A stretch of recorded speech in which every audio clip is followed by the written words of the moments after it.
My name is Hefsiba. Hefsiba means one that God finds delight in. And Beulah or Beulah is the married land, the restored Israel. My name is found in Isaiah 62. I know it's a surprise to a few who have not known of the transformation or the transition. And it began in 2009. Then you knew a lady by the name Hellen Tombo. And her role was the chair of the Youth Fund Enterprise Fund. And it's amazing when God just decides He wants to give a new name to somebody. And I believe it's for a great destiny, and I believe it's for a great purpose in this day. And what transited to this was one, when Hellen Tombo was in the Youth Fund, she desired to have a new name which would speak a Maasai name, which would actually speak in future of where she comes from. And I remember Dad went and brought some names, and which were beautiful names with very clear messages, which were Maasai names, and gave me a list and told me I should use his lawyer to do the transition or the legal process of changing of name. But God had a totally different plan. The plan was that He had a name for me, but I didn't realize that. And when Hellen Tombo entered in the church service, the Holy Spirit told her, smell your left hand. And she picked her left hand and smelled. And she's the one who was smelling dead.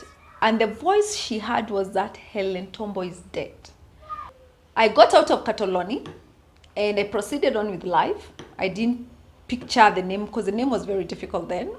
But I now understand why I couldn't pronounce the name.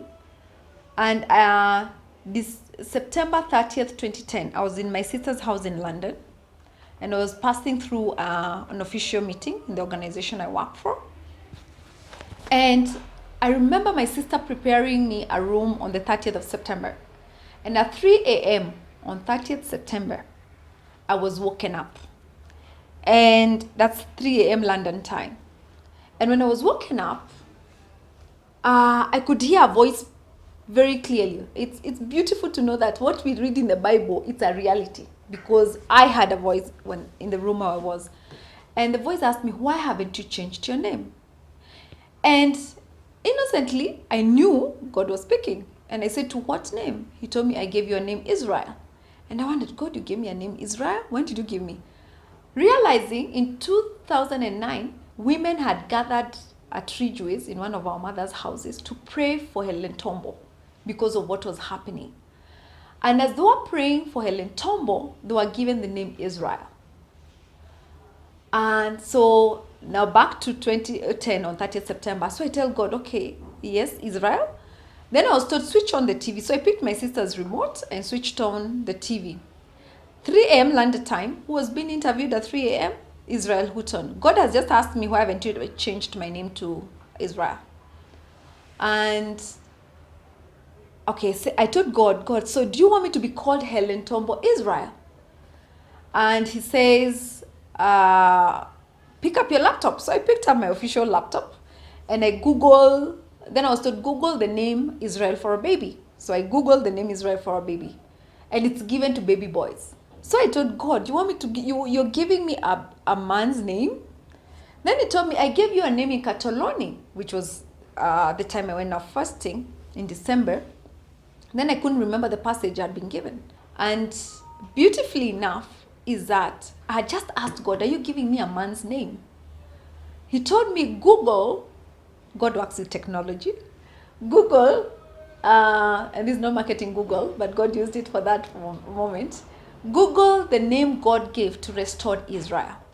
So I Googled the name God gave to restore Israel, and it's amazing. What came on the page was the two names I was given in Catalonia when I had gone fasting for 3 days and nights. And it's the name Hefsiba Beulah. So I realized if I come back home and tell people that God has changed my name, I'll look crazy. So I told God, you know what will happen? You've given authority over my dad, because then there was no husband then. You've given authority to my dad. If I call my dad and he rejects this, I will not. So I called my dad. And my dad, surprisingly, I don't think even he knew what he was doing. He said, when and how will you change your name? But anyway, God gave me a word and told me, look here, my daughter, the way you will know that it's I who have changed your name, children will take up your name and adults will reject it. When I came back to Kenya, starting with my house manager's child, who could not even speak English or Kiswahili, got immediately to know the new name and started teaching everybody else. And that has been the process of my life. But I think I want to tell the world, and especially Kenyans, we are in a season that God is manifesting himself through individuals. And I know, I am encouraged that in the Bible, before God did something great with somebody, he always changes their name. I'm not telling people to go change their names until you hear God. But for me, I know I had to be changed my name for a great destiny. And my great destiny, it's in this season. And what is my great destiny is well spelled where my name is in Isaiah 60. And for me, I've been called to prepare the Church of Christ and to prepare the children of God for the second coming of Jesus Christ. And I know that the world will understand why God changed my name in a few days.